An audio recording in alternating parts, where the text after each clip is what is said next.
So you know how a while back I participated in a game jam? Well, I did that again, with another game jam, the Solo Dev Game Jam. The jam I participated in this time was almost completely different from the first one.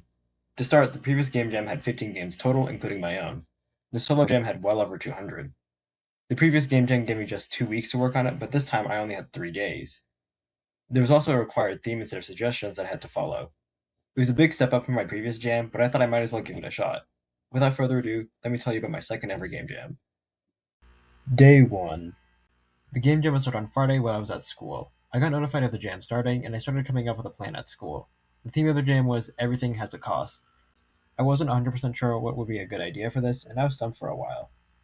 The fear of wasting too much time on coming up with a unique idea instead of actually making something scared me into coming up with an idea that wasn't the most creative, but decent enough to get the job done. Basically, the player would be inside of a dungeon, and they had to traverse through a couple of rooms to reach a treasure at the end. The faster they went, the better. However, there are some catches. The player could choose to buy certain items at a shop, each costing coins to purchase. Depending on the weapon you choose, there would be certain benefits as well as a cost to using them. For example, the dagger would buff your speed, but it would reduce the damage and range you had. The mace would deal heavy damage and knock back the enemies, but it slowed you down quite a bit and attacked very slowly.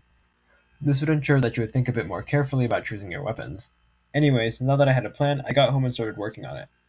One of the things I didn't do very well in my previous game jam was making the game look polished. As you might remember, I used mostly solid colors, and when I didn't do that, I used sprites that were very basic and incredibly easy to make. I mostly did this to avoid using other people's assets, something I avoid to do as much as possible.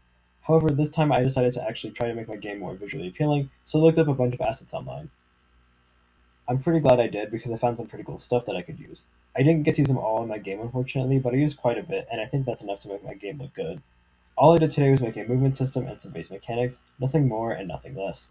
I would hopefully spend the rest of my weekend trying to do literally everything else, as I would definitely have to do that in order to finish my game on time. Day 2. Today was part 1 of me trying to log in. I started setting up some of the sprites that I got the day before, starting off with the map sprites. I didn't get to use all of them because I didn't have enough time to utilize them, but if I have time to work on it after the jam is over, I might. I then created the room where the player starts in, and after that I set up the player sprites and the font for the game. I gave the player a health bar and allowed the player to use the doors to go across the dungeon. I made the foundations for the enemy and started working on the player attacking, and though I didn't have enough time to finish that today, I got an impressive amount of work done today.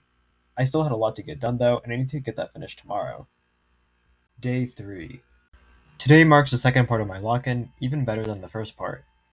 The first thing I did was started working on the weapons, and actually making them attack the enemies. I started off by making sure that the weapon only damages the enemy when the player uses them, keeping them in front of the player. Once I set that up, I made some animations for them to make the weapons move around instead of just standing stationary. I made the enemies drop coins upon death, which is super important for later on, and gave them custom sprites. I made this little shop with a friendly skeleton shopkeeper, and he sells weapons that you can use for the adventure. I started animating the enemies, and started to make changes to the weapons to ensure that they weren't identical to one another. I then added sound effects and music to improve the atmosphere of the game, before getting to the gameplay aspect of it, adding different paths, different weapons along the way, and all that stuff. In all honesty, I ended up taking a lot of shortcuts, and I'm not really proud of it. The jam would end while I would be at school tomorrow, so I made a really basic layout for the player. I didn't even have time to properly test it before I submitted it, which was really not a good idea. It was already getting late, and I knew I wouldn't do very well in school if I was tired, so I quickly built the game and uploaded it. I didn't even have time to actually add a whole lot of stuff or even a picture for the game, though I did update the description at school before the jam ended. In all honesty, I'm a bit disappointed with my submission this time around. I didn't properly test it, the idea wasn't as cool as I liked, and overall I didn't enjoy making this game as much as Grappler. However, this was the best that I could do, and I at least had polished visuals. Hopefully I stand a chance against the other games. The other games.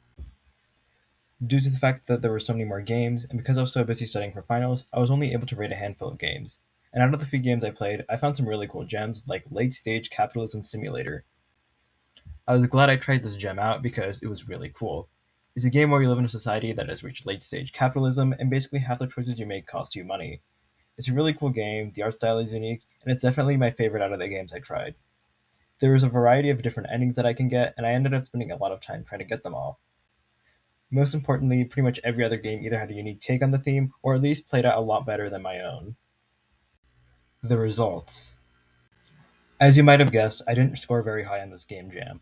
Out of the 213 entries, I got 88th in audio, 132nd in art, 150th in creativity, 162nd in gameplay, 171st in polish, 177th in theme interpretation, and 160th overall. Not very impressive, but I hope I can improve in future game jams using the feedback I got. While my performance for this game jam wasn't as well as last time, I still hope to use this feedback to better improve myself in future games. Anyways, I hope you liked this video, and I'll see you on the next one.